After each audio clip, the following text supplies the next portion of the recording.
guys, welcome to the channel. If you are new here, my name is Yvonne and you have landed on Ginger Chick Rehab, where I love to transform pre-loved secondhand finds and create something new with them. And so today's video, I am trying paper mache. I don't know about you all, but are you a little intimidated by paper mache, or have you just done paper mache? So in today's video, I am showing you the simple way to do paper mache. So yes, we are going to be creating some snowmen. It is winter time here in Michigan and we are under a winter storm going on right now. So what is a perfect time to make some snowman? Yes, I did say snowman, and I know you're looking at pumpkins, but I have these 3 leftover pumpkins from that season that I never used. And I thought, you know, they're kind of a stacking pumpkin. I think I can create a snowman. The key part of paper mache a lot of the times is using objects as your base. So I just went around, kind of looked at what I had in my crafting stash to see what I could create a snowman out of, and I thought these 3 pumpkins would be perfect. I do know that I need to make them secure, and I think if I just run a dowel rod, they're just styrofoam. If I run a dowel rod, I'm just going to kind of estimate on what length I need it to be. It can be a little bit longer. We can work with that, but yeah, I want something to make sure that the 3 of the pumpkins are going to stay together. So I did giggle a little bit when somebody asked me how to show how I make my turntable. I thought, well, it's really pretty simple. Just find yourself a turntable at a secondhand store, a garage sale. Simple as that. Cut yourself down a piece of wood. I have multiple sizes that I have reused for years, and voila, you have a turntable, a base to be able to turn your object 360 around and be able to work on it. Now I'm going to be doing some decoupage before we start the paper mache process, so I need to rip up some just plain dollar store tissue paper just into some sections. It's nothing fancy, just something to bind all 3 of these pieces together and give something for the paper mache to grab onto.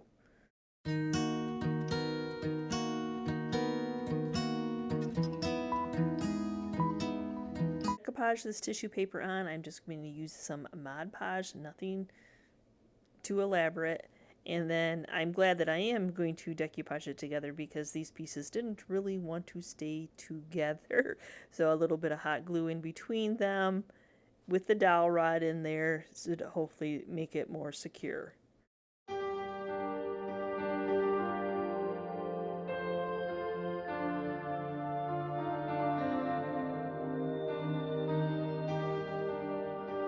So I'm just going ahead and apply some of the Mod Podge and then some of the tissue paper and more Mod Podge out of the top of it.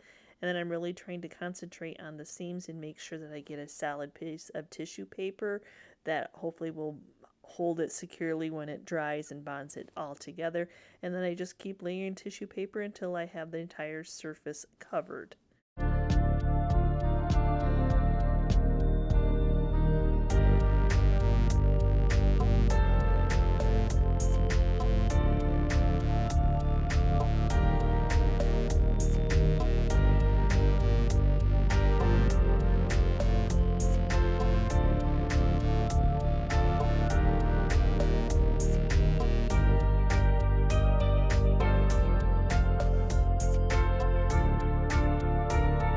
I just need to set that off to the side and let that dry.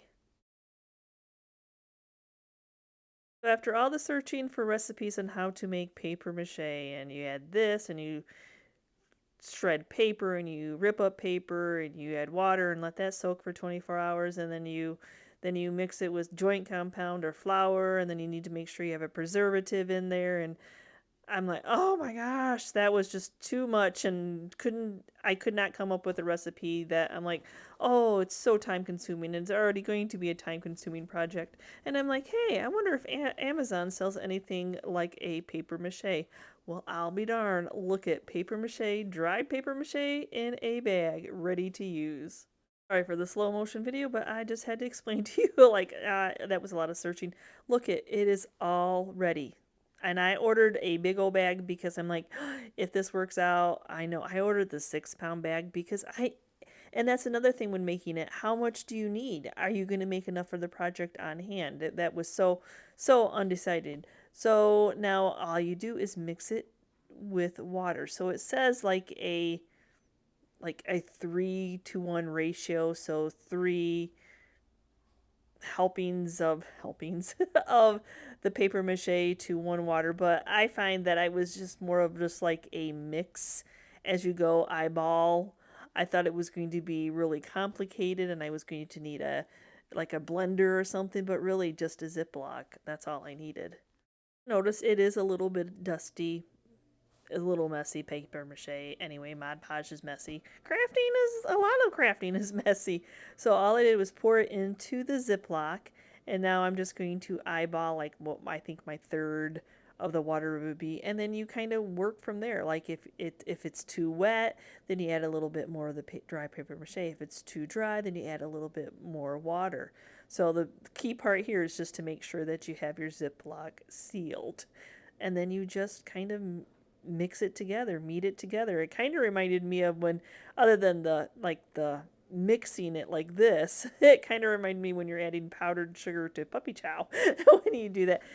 Do y'all make puppy chow? Yummy. I didn't even make that this holiday season. But anyway, yeah, so just mix it until all the water and everything is moistened. And then you just keep mixing it, and then you open the bag up, take a peek. Is it too wet? Is it not completely all mixed together? Do you need to add a little bit more water? Kind of contained right into the Ziploc. Then after you get it all mixed together, it is ready to use. Look at that. Perfect. Now this one said it was the white color. I guess you can pick out different colors, but I thought I'm going to be painting over it anyway, so to me it didn't really matter what color it was going to be. So that's why the decoupage on the piece, that gives the paper mache something to really grab onto and just not this shiny surface. So this, even though I didn't make from scratch the paper mache, this still is a little bit, this is a couple day project. It's not something that you can get done in a day. So now I just kind of kept adding on to where I'd already been, flattening it out as much as I possibly could. It really is as simple as that. And then if it starts to dry out, which I didn't have any problem with for this batch, you can wet your hand down, you can moisten probably a little bit just so it's workable and it's pliable, that you can work it around and mold it around your object.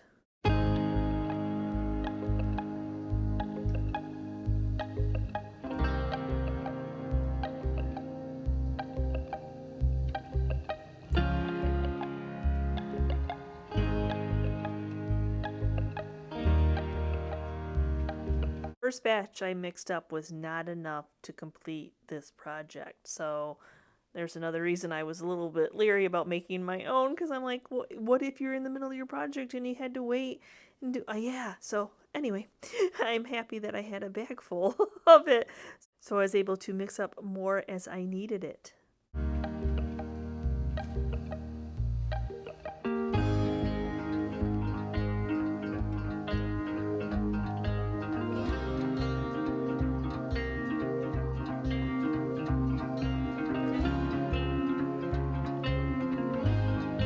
Now that I have it all paper mache, I just need to set it off to the side and let it completely dry, which for me, with our snowy weather that we're having going on right now, it took about a day and a half. So I was hoping in 24 hours it was going to be ready, but it wasn't, because I had to flip the other side where it was laying on, all the moisture had kind of soaked down to that part. So now all I'm going to do is paint my snowman white using some Victorian lace by Fusions. Love this paint because it is a primer, paint, and top coat all in one. And since Godwink moment that my paper mache was white, I think I can probably get this done in one coat.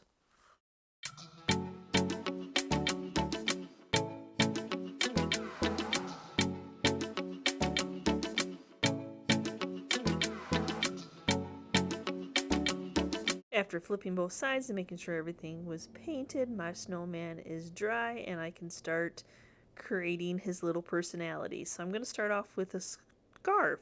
So I'm just using some pipe cleaners in the black color. It wasn't long enough just to use like one, so I'm just twisting two together and then twisting two more together, so a total of four, so I can wrap it around. I want the scarf to dangle down a little bit, and then I'm just giving it some nice little twist to make it a little bit thicker.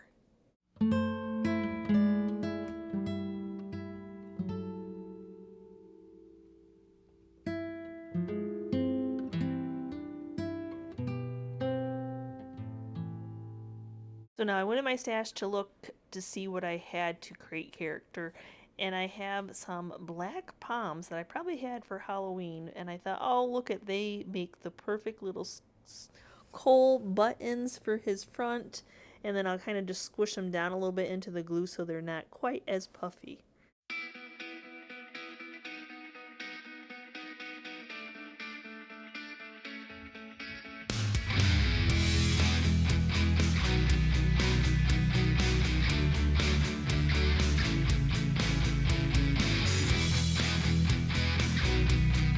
That we got him dressed, her dressed, I'm going to now start the expression on their on his face to give him more of a personality. So I'm just using a dabber sponge just to give me an idea of the round. Now I left my paper mache pretty textured.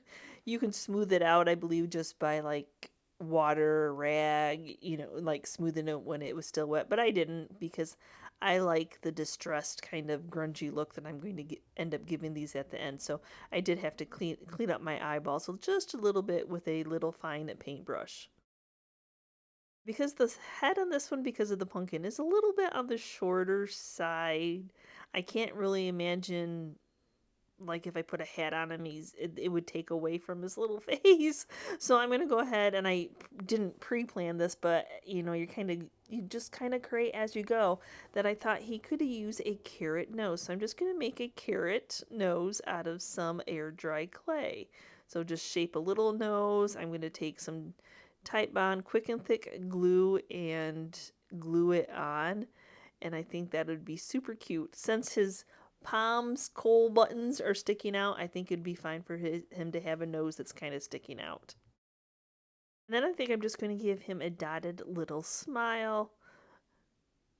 Just something super simple, just using the end of a paintbrush to make some little dabs. So, you know, the fun of creating these is then adding character to them, painting them up however your heart contents, adding that personality. So now the only thing I ordered for this project was the paper mache. The rest of them I'm just using what I have in my stash. So these are actually like floral wire that I purchased at Hobby Lobby, like the stems for floral wire. And I thought, well, that kind of looks like branches.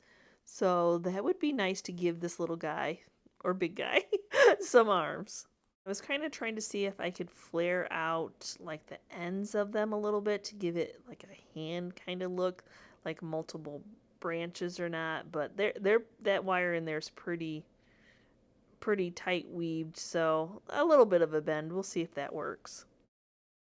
Now I'm going to drill just a little bit of hole into that paper mache. I have a drill bit is about the same size as that wire stem.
Now my nose is not dry by any means, but I am going to go ahead and paint it and let the paint and the clay and the glue all dry at the same time. So I'm just using some Fusion's Tuscan Orange, which I think is a perfect little carrot color.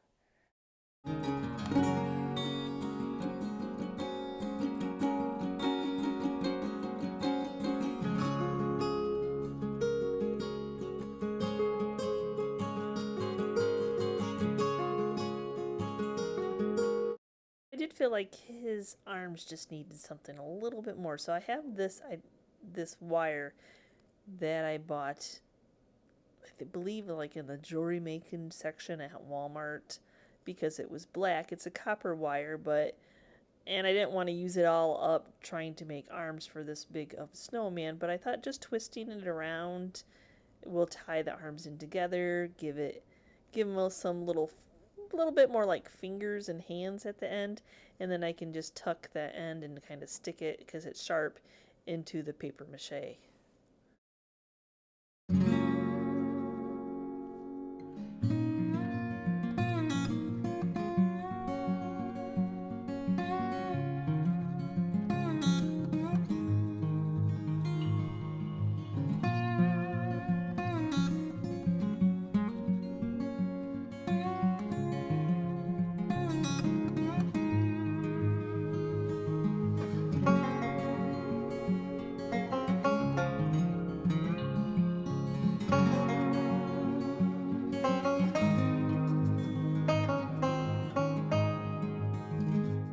And I do want to go ahead and hot glue the tassels of his scarf down, just so they're not sticking straight out in the air.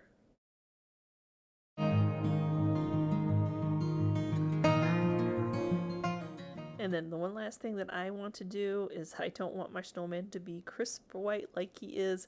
I want to give him more of like a little bit of a folk art look by adding some of the aging wax by Fusions.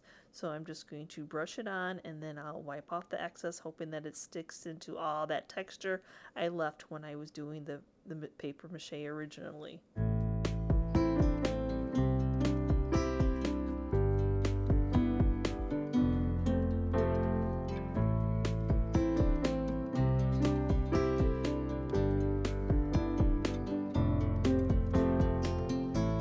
Now, I know there's not anything wrong with this paper mache pumpkin. Yeah, it is already a paper mache pumpkin, but I was looking in my stash and I thought it would be so super cute to turn him into a snowman. I'm not really a fan of the wire handle on this anyway, so it's just nice to change something out. Like I said, there's nothing wrong with it. I just wanted to change it out. I have quite a little bit of a stash of these, and I didn't want to use a plastic one. I thought it would be fun to, since it already had that paper mache in the inside. But I am going to go ahead and decoupage this, also using that tissue paper. I just really want to make sure that my paper mache has something to grab onto. This is sealed, even though it may not look shiny. It is sealed and shiny and smooth to the touch, so I want that texture for that other paper to grab onto. And plus, I want to take away what it looks like a pumpkin, all those little rivets going on. Rivets, dents, indents, the natural way a pumpkin would grow.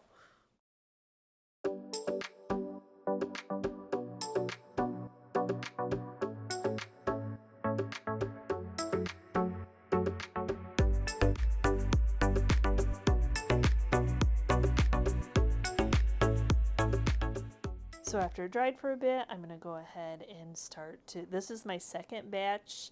When I made it for the first project, kept it in the Ziploc. It stays nice and moist that way. I'm just trying to grab out a bigger section and kind of smush it down a little bit first before adding it on, and then just working it. I'm just trying to make it look like it is not a pumpkin.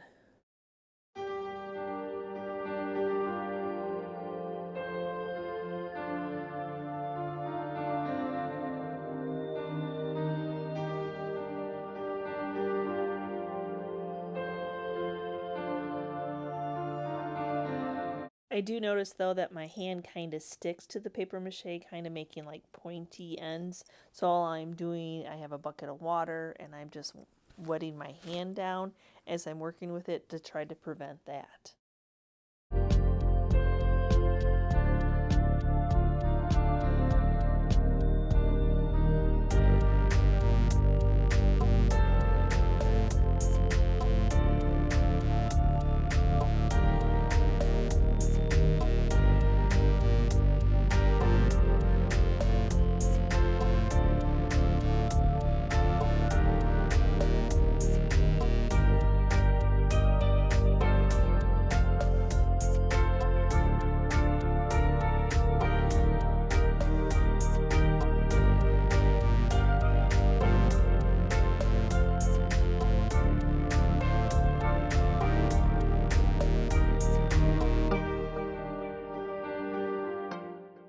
So now this is the same thing. It took about a day and a half to dry because I had to flip it over and let that bottom dry.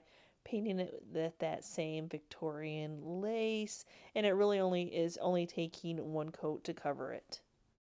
The first thing I want to do is I want to replace the handle. I'm trying to figure out which spot I think would be the best for a face. And yeah, I think that one will do. And then I kind of turned it on my little wooden piece that helps prevent it from rolling. I always try to remember to link Tracy's store down in the description. If I ever forget, just let me know and I'll get it on there. But I'm just taking some 17 gauge wire, a little bit thicker wire than was on there. This way, this wire is nice and straight. I'm going to go ahead and drill holes. I'm just eyeballing. It's that perfectly imperfect of folk art. If you've ever seen folk art pieces, they have so much character. Though I wish I could create that much character. Maybe with time as I practice with paper mache. So I want to do my bends in the inside so the handle itself has a clean look. Not the easiest, but just bend them up and then take some needle nose pliers and then twist them after I cut off the excess. But just twist them in there, just something to prevent them from when you lift up the handle, preventing the handle from coming all the way back out.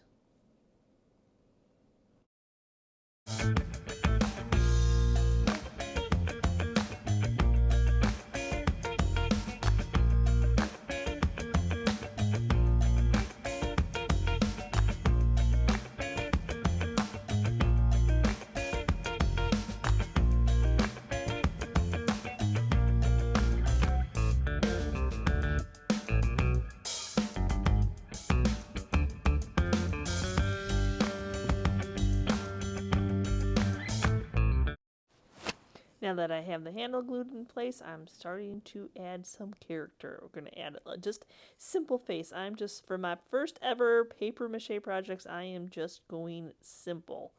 Like I said, we can always get better with time. So I'm not making a stick out carrot nose out of clay. I'm just making a triangle orange nose.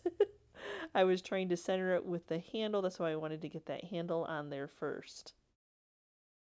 Next, now that I have the nose, I can center some eyeballs, not center, but one off to each side.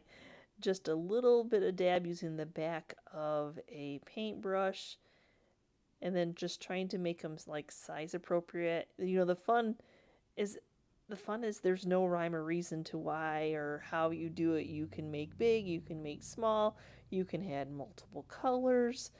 Snowmen can be very colorful if you want them to be. And then now I'm just going to do a simple dot mouth. Same thing, just little bitty dots smaller than what the eyeballs. Trying to keep it in somewhat of a smile line. Though the texture of how I left the paper mache does make it a little bit difficult. But is that not a cute little half smile going on there? See that personality just coming out?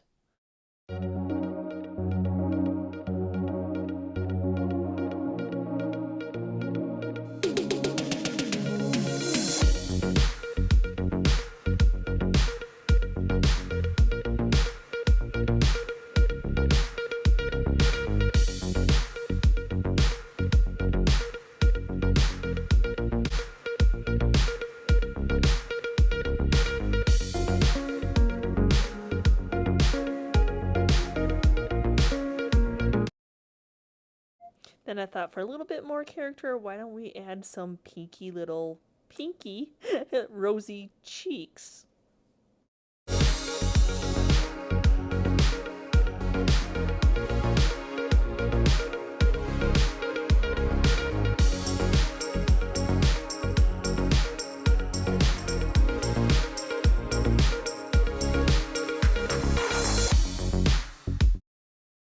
I really like the look of the aging wax, so we're going to go ahead and do that on this one also.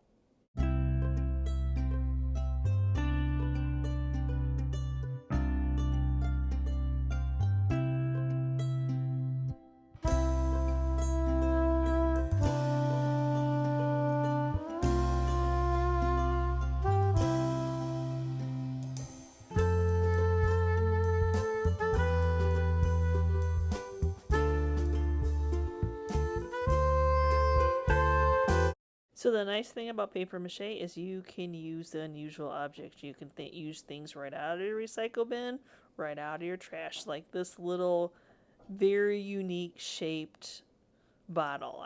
I just thought, oh my gosh, would this not make a cute snowman? Just a unique, that's the fun. It doesn't have to be your traditional small, medium, large. It doesn't have to be like that traditional shape by any means. You can just have all the fun in the world. But the same thing, since this is such a slippery, shiny surface, I'm just going to decoupage on some tissue paper first.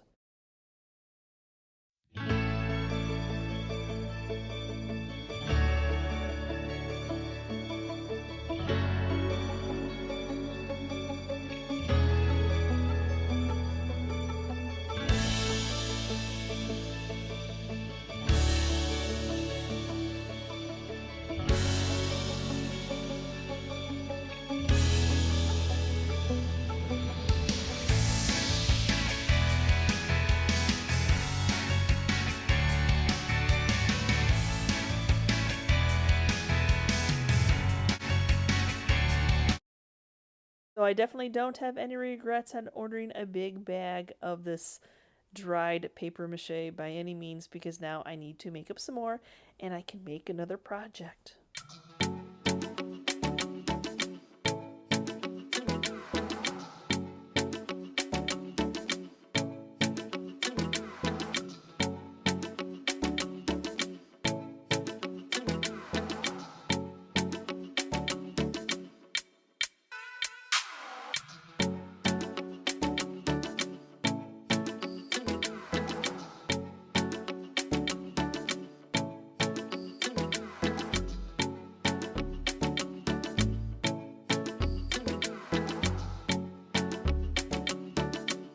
It was really just to repeat the process of putting the paper mache on, letting it dry for a day and a half, and now painting it with some of the Fusion's Victorian lace. Now in this bottle, I purposely didn't do any paper mache up where the lid went. I kind of left that alone because I thought it would be fun to create a hat out of the bottle cap. So I just have some black felt, a little bit on the stiffer side, and then I'm just going to hot glue onto the bottle cap and roll it onto this felt to start making a top hat. So I'm a visual kind of person, so I kind of had to get it rolled on there first, and then I could eyeball how tall I want it to be and then cut off the excess. For the top part of the top hat, I'm just going to run a bead of hot glue, stick it onto the felt, cut a chunk of the felt off, and then just cut it around the top as close as I can, that perfectly imperfect, freehanding that top circle.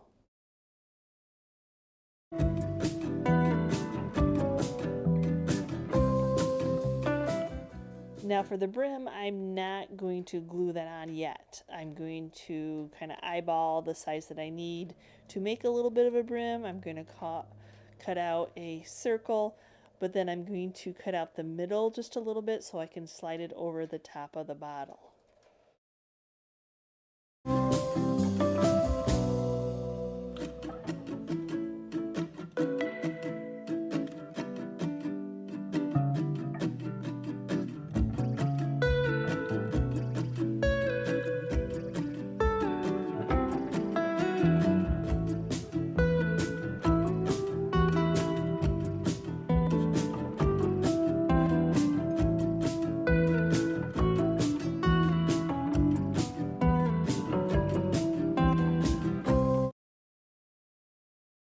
Now I can start adding his little character by painting the face on.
Since this small snowman is a little bit smaller, I'm going to take 3 pieces of that bracelet jewelry making wire and kind of wrap it together. That way I can have some little fingers.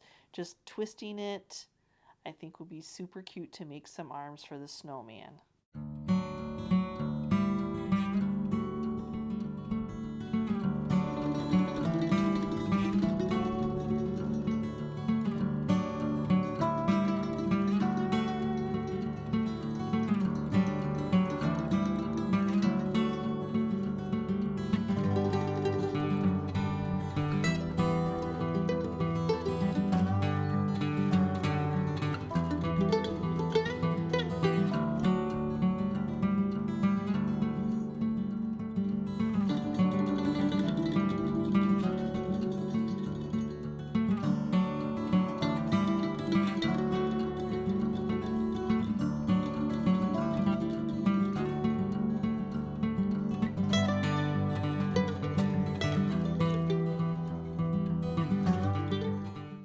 As a traditional type of little snowman, nothing like a little bit of a pop of a red around the brim of his hat, and maybe for a scarf also.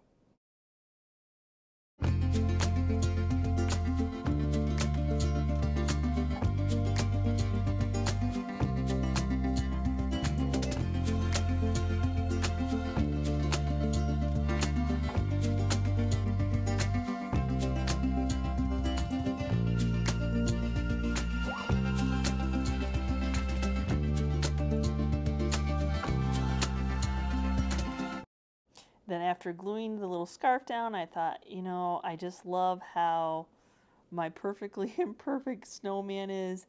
And then doing that aging wax on it just really gives it that this was meant to be how it was supposed to look.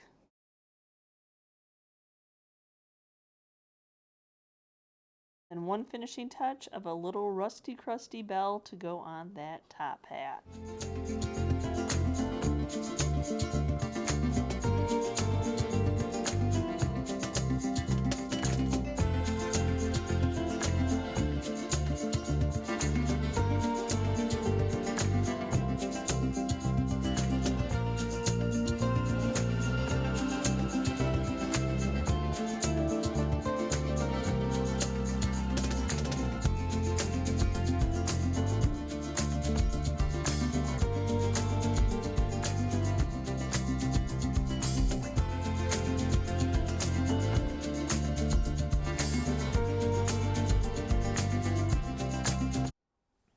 So thank you so much for watching today's video. And did I tell you this, out of all the recipes I looked at, ordering, clicking that button on Amazon was the easiest way to make paper mache. Not so much hassle at all of figuring out, did I make up enough? Did I put the right ingredients? Did I put this, that, and this? Oh, I'm like, oh no, there's got to be a much easier way to do paper mache. So I hope I have inspired you all who are kind of like me, like, gosh, that's a lot of work. I don't really know if I want to put that much work into it. But these projects were super fun. That's not my artistry usually of creating faces, but I did have a lot of fun making these snowmen. So I hope I have inspired you in any way. Just give me a quick comment down below. And yeah, you can use about anything that you have laying around your home and create a snowman. So thanks again for watching. And as always, if you're part of our YouTube family, thank you so much. And if you're new and you're checking out this channel for the first time and you liked what you saw, please hit that subscription button along with the notification bell and give this video a thumbs up so YouTube knows you like this kind of content. And we will see you next time, guys, and you can see what we're up to. Bye!